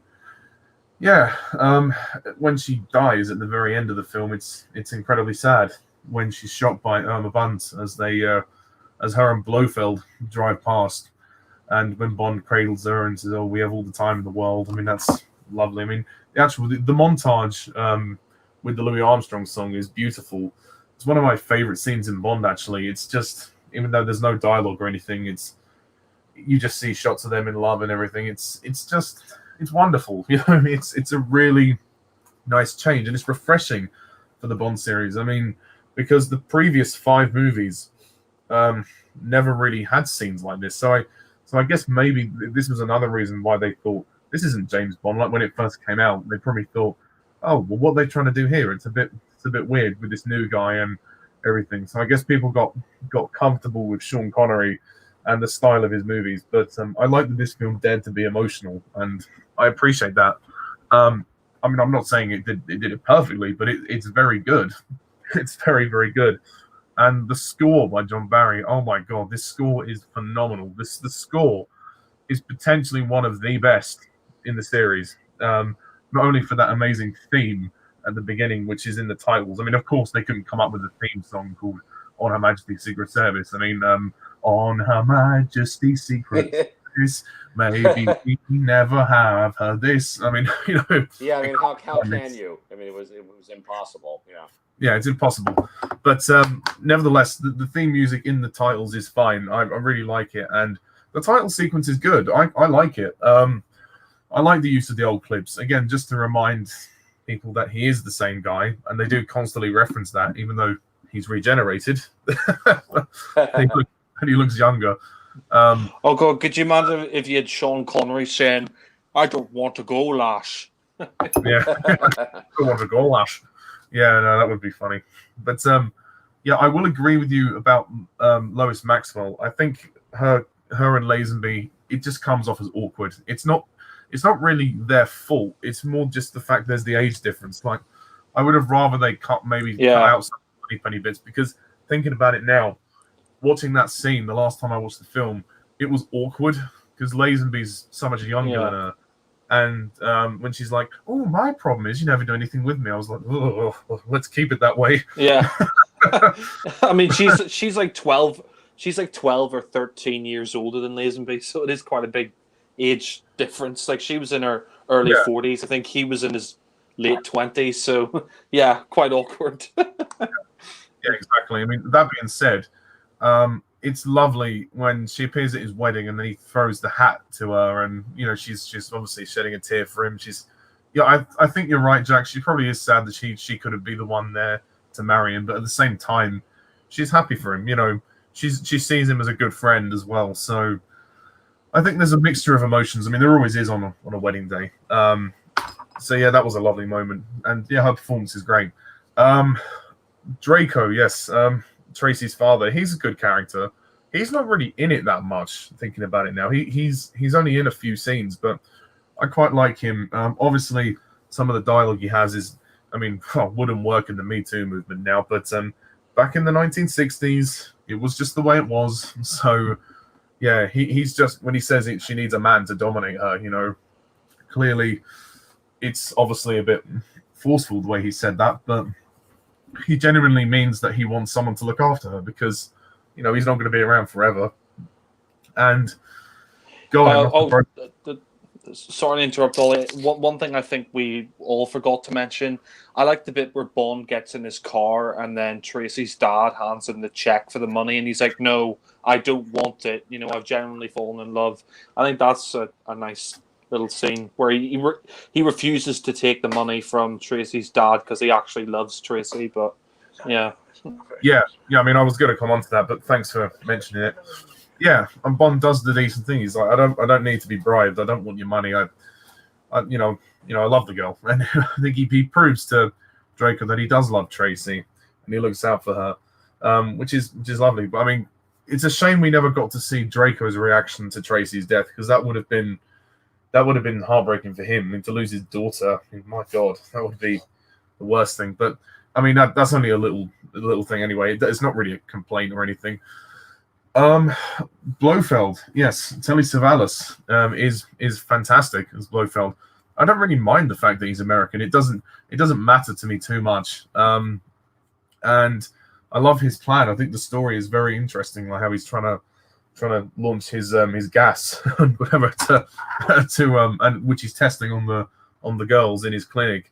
I mean, the clinic set looks amazing. It looks fantastic. I mean, again, Ken Adam has outdone himself. It looks so lavish, and I think Savalas gives a great performance. He could be the best Blofeld for me. I mean, I do like Christoph Waltz as well, and obviously we'll see Christoph Waltz in No Time to Die. So I'm waiting until I've seen No Time to Die before I decide who my favorite Blofeld is. But Savalas is a contender for me. Yeah, I would actually have to say Max von Sydow from Never Say Never Again's favorite Blofeld. Only joking. He's probably the worst, but yeah. Well, I haven't seen that movie yet, so I can't possibly comment. But what I will say is I like Irma Bunt in this film. I know you guys sort of briefly mentioned her, but I like the way she. I like how she's sort of she's quite a stern woman. I mean, yes. I forgot to mention her. She was quite good in this movie. I liked her. Yeah. Yeah. I mean, there is that weird scene when she waits in the bed for Bond, and then she scares him. And then he's like, "Fancy meeting you here, Fraulein." Oh God. Oh yeah, that was a good surprise. I like that. Yeah. God, could you imagine if he fucked Irma Bunt and then she like surprised him? He was like, "Oh shit." Yeah, that would be weird. But I think Irma Bunt is a very good henchwoman. I think she's quite underrated, actually. I think she's one of the best. I'm not saying she's like Rosa Clever or anything, but she's pretty good. And it would be nice if considering they brought Blofeld back in the new films, to bring Irma Bunt back. I mean, I'm not saying they'll do it for No Time to Die, but maybe in the future. I mean, who knows? But yeah, the actress is very good. Sorry, I've got the sniffles. The pacing of the film is kind of an issue. It's only a minor thing. I mean, it's not too much of a bother, but the middle section of the film is a bit lengthy when Bond is posing as Sir Hilary, and the dubbing, I have to say, is kind of cringy when. With some of the lines like, "Oh, just a slight stiffness coming on. You can call me Hilly." Like the sleeping with all the girls, it is a bit unnecessary. It's not too bad, but it's what you would expect in a Bond film. But it's just kind of, for this particular installment, you could have lost it because of Tracy and the love story. But I can't deny it. Some of those women are incredibly beautiful who are playing the Blofeld's girls. I think Joanna Lumley is one of the girls actually as well. Nice to see her there. Yes, yes, she is. Yeah. Catherine Schell, who, man, I mean, I don't know what it is. I fucking crush on her, but obviously not now. But I mean, in the old films that she's in. Oh yeah. Oh, you know what? She should have said to Blofeld, "Do you have a chin?" Yes. And then there's Ruby as well, who's kind of the main one. She's quite charming. I think she's quite amusing actually. And it is kind of interesting how Bond goes to all three of them on the same night. Yeah, as if that would really happen. But yeah, I do find that kind of funny. But at the same time, yeah, it does drag the film out a bit, and I think they could have probably lost it. And I mean, and in a way, it's his own fault because he blows his own cover. Because Hillary is apparently gay and would never sleep with all these women. So actually, funnily enough, the actor who did the dubbing for Sir Hilary Bray is George Baker, the guy who was in the London College of Arms in the film, and he was also in Full Circle. So George Baker does the dubbing for Hilary Bray, which is quite funny. But yeah, I didn't know that. That's very good. So yeah, and I mean, don't get me wrong. I love seeing the beautiful women. I mean, the women have always been a huge part of the Bond series, and this film is no exception. They've cast some amazing women, amazing women. I know some of them have names. I think like there's Ruby, and I think Catherine Schell's one is called Nancy, I believe. I mean, she only has like that one scene with Lazenby, but like you say, Lazenby was probably in heaven. He probably was enjoying himself a bit too much in those scenes. But yeah, you know the way they think Sir Hilary's gay. They probably should have just, instead of calling him Sir Hilary Bray, they should have probably just called him Sir Hilary Gay. But yeah. Sorry, 2 secs. Oh God. Sniffles. Yeah, but I mean, once we get past that stuff, it really is all good. Oh, I forgot to mention, there's a great car chase as well. After Bond escapes the Piscaloria, when he reunites with Tracy, and she's actually driving the car, and he's there telling her where to go, and then occasionally he's kissing her and saying, "Oh, well done," and everything, and he's supporting her, and then we get the barn scene. I mean, just the emotional tones of this film are really well done. And also, I forgot to mention the casino scene where Bond meets Tracy, and I think it's I'd say meets Tracy when they reunite. You can see that why Bond likes her so much, because she stands her ground. She's not afraid to stick up for what she believes in, and he's obviously attracted to that. It's a bit creepy when Blofeld is trying to put his moves on her, but at least she contributes in the final fight, which he tries to gas him with a bottle, which is interesting. Well, she has a big fight scene with a guard. So she's tough, she's a tough cookie, which makes her death all the more sad. And yeah, I mean, again, the music is just so beautiful, like that love theme, that da, da, da, da, da, da, and it plays a lot in the film, but it's really good. I mean, I see what you mean, Jack, about some of the back projection in the skiing scene. It is a bit dated now, but I can forgive it. It's not really a major thing. So my only real criticisms of this film are, like, some of the middle act is a bit slow, and you didn't really need all the stuff with the girls, and the Sir Hilary stuff is a bit cringy. They could have reduced that, and Lazenby is a bit poor. But aside that, this is sorry. No, I was sorry to interrupt. I was going to say, talking about the back projection, I think that's a complaint of a lot of the classic Bond films. Like, is the back projection looks a bit dated now. Like, there's that car chase in Doctor No, and you could tell it's obviously tell it's just Sean Connery in a car driving against back projection. So I think it's not like I mean, it's sort of a problem that the old Bond films have, is that sometimes you could tell that it's back projection. But yeah. I mean, to be fair, it doesn't bother me that much. I mean, it's to be fair, it's minor. Yeah. As I was saying, the films were made in the 1960s, so you got to forgive them a little bit for certain technologies. I mean, how many times have we all said we forgive the Doctor Who classic series?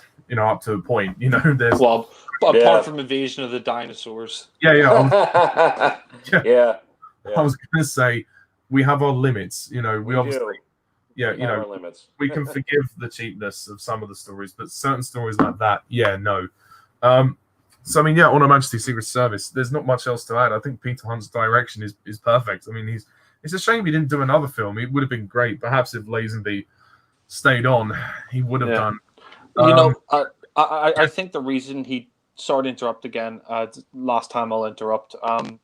I think the reason Peter Hunt wasn't asked back was because at the time this didn't do that well financially. A lot of the critics at the time didn't like it. So I think sadly that's the reason why he wasn't asked back, because at the time it didn't do that well critically or that well financially. But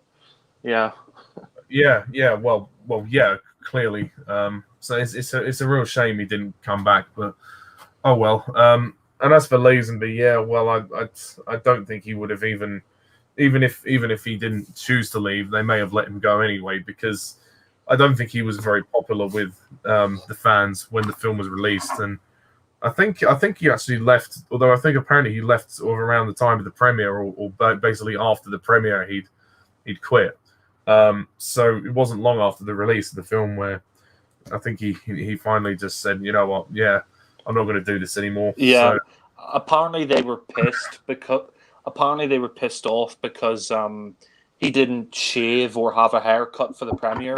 If you see, like, there's pictures of him at the premiere, he didn't even shave his beard or cut his hair, and they were really pissed off with him because of that, because he didn't shave or cut his hair for the royal premiere. But no, I know. I've seen the images of that. I mean, for whatever faults Lazenby had, I mean, and I'm sure he was a bit difficult to work with at the time, and he obviously loved doing it. But I mean, now I think he learned he's learned his lesson, and he has obviously regrets leaving, and you know, he made his mark with one film, but he is the shortest serving Bond, so there isn't too much to go on. But you know, he should be very glad that the film he's in earns such a respect and such a love. Yeah. A lot of people love this film, perhaps not when it came out, but perhaps now, perhaps after the dust settled with Lazenby, they grew to appreciate this film a lot more. And I mean, on first viewing, it is probably a bit long and it is kind of hard to stomach, but it's you know, it's good. It's very good. I think this is easily one of the best Bond movies, and yeah, it's got a couple of minor flaws, but I still give it a 10 out of 10. I think it's a classic. It is a low 10, so like I said, Lazenby is kind of the big issue with the film for me, and some of the pacing. But generally speaking, this is a absolute classic. So yeah, and that's the George Lazenby era. One film. One and done. Yeah, I'm going to go around the table here, and I'm going to ask each of you guys to rank the Lazenby movies and rate them out of 10. So, Alan.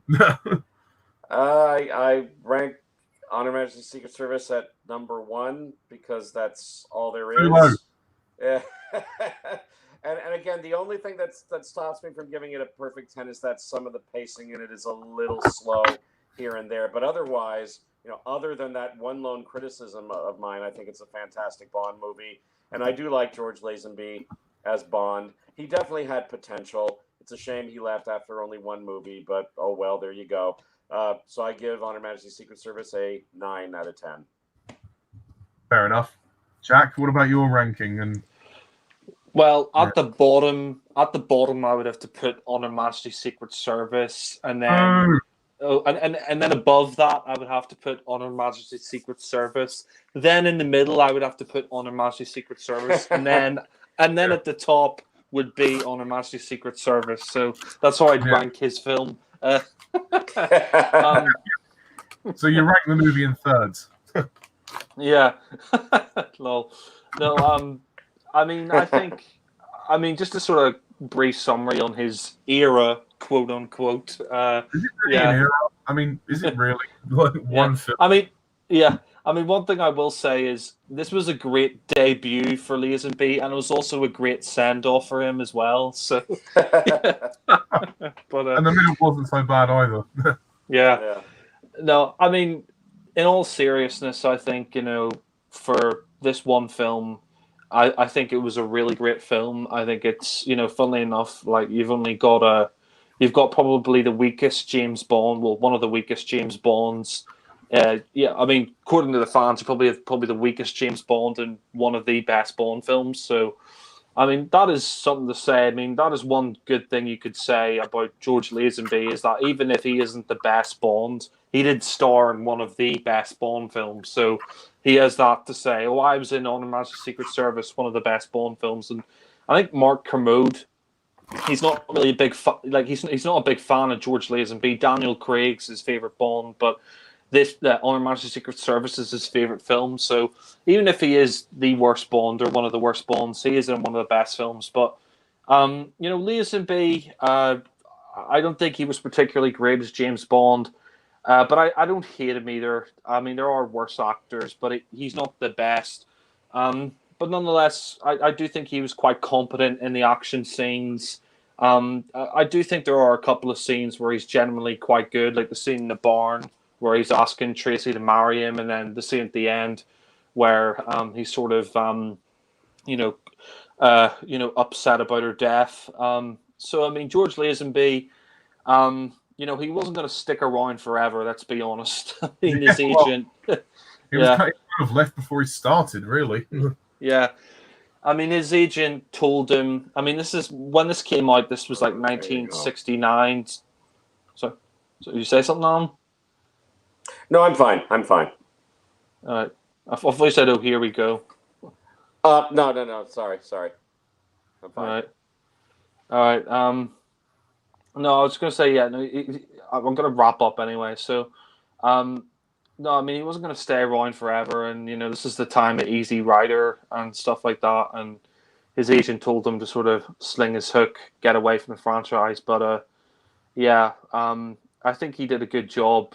Well, he didn't do a great job, to be honest, with this one film. But yeah, and I think if he stayed on, Diamonds Are Forever would have been a much more gritty film.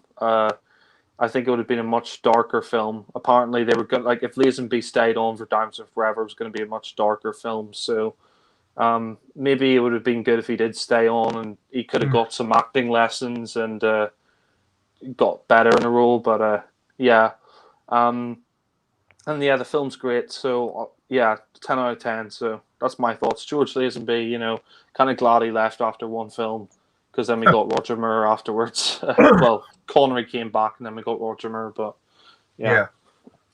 And as for me, it's been kind of a tall order and kind of a hard task to really think about this, but I think I've come to a decision on the ranking. It's taken a good few years to really understand where I rank the Lazenby films. So putting it into perspective, this is a tough one.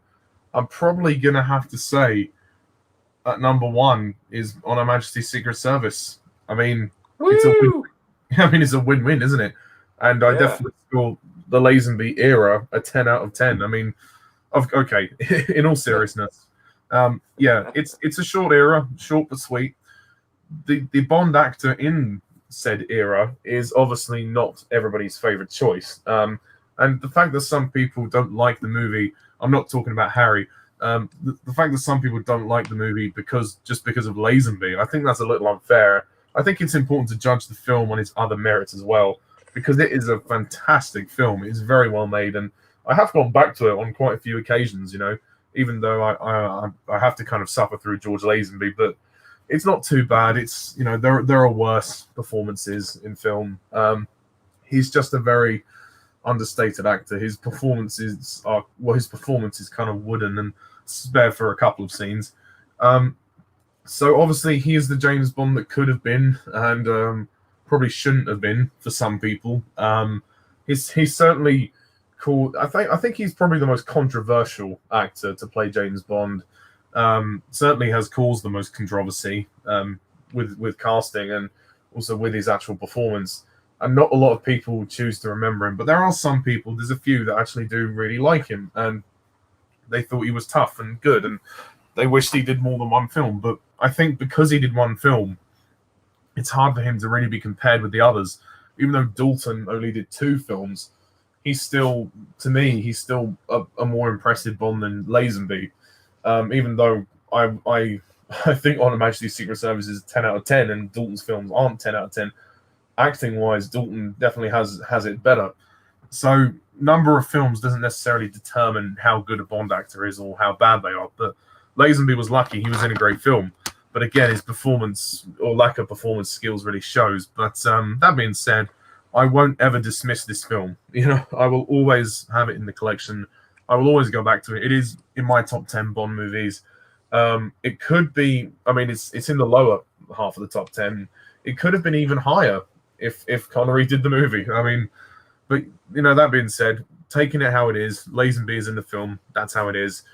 I can still really enjoy it. So George Lazenby, maybe he would have got better if he did stay, but it probably was fate that he was never going to stay for more than one film, and it was probably fate that he was always going to leave after this film. But whatever you may think of the guy as a person or as an actor, this is the way it happened. And, for one way or another, we should be very glad that we got a great film. Yeah, So there, yeah. But obviously he is the shortest serving Bond with one film. So, yeah, we've got to just take that how it is. So it is obviously very difficult to rank his films. But anyway. Yeah. So that kind of concludes the George Lazenby reflection. Yeah, we've had great fun talking about Lazenby actually, and next time we move on to Roger Moore, from the shortest serving Bond to the longest serving Bond by number of films. Anyway, Roger Moore, who has 7 movies under his belt. So next time we will be looking at Roger Moore. Although I think next time we'll have to keep our thoughts sort of more condensed. Yeah. In order for runtime purposes, we don't want to head to 5 hours. Maybe 4 hours is a good amount of time for 7 films. We can do it. There's only 3 of us, so, and we will be starting earlier. Well, hopefully. I think over 5 hours for the Sean Connery reflection last time was ridiculous, but hopefully we can keep it to 3 hours or 4 hours at the most. But we will try. We'll certainly try. We'll try. And to be fair, though, Jack, all 3 of us have to really take the rap for that. So, all 3 of us were in that hangout, and we went on for that amount of time together. I know people say I drone on, but I think we all drone on. Like I drone on. Alan drones on as well sometimes. So do you, Ollie. So I think we all drone on in these hangouts sometimes. Maybe we go on a bit too long, but yeah. Well, anyway, didn't need to. Yeah, but anyway, it's fine. Yeah, we'll keep it condensed. I mean, there's 7 films to get through. We'll be as brisk as we possibly can, but I think an earlier start will be helpful. So I don't know if you guys are free next Saturday. If you are, then great. We could do it then and start early, or we can do it in a couple of weeks or whenever. I should be free next week, but I'll get back to you. Cool.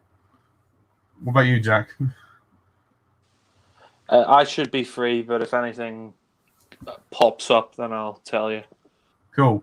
In that case, if you're both free, then I recommend we do an 8 p.m. UK time start, and then we go straight through, and we try and be as brisk as we can. Yeah, I agree, because we got 7 movies to talk about. Yeah. If it helps, then we can time ourselves for each one. If that helps, but Anyway, enough about that. Thank you all very much for watching and listening to this reflection. So George Lazenby, what do you guys think of him? Please comment down below. Let us know. And Jack, Alan, is there anything you guys want to say before we finish? I'll just say thank you again, George Lazenby, for your contribution to Bond. It's a great film, and see you next time for Roger Moore. Yeah. Yeah, and all I have to say is looking forward to Roger Moore, my favorite Bond. So that should be good. Yeah, excellent. Well, I agree. Anyway, thank you very much, everyone, and until next time, see you around. Bye for now. Bye.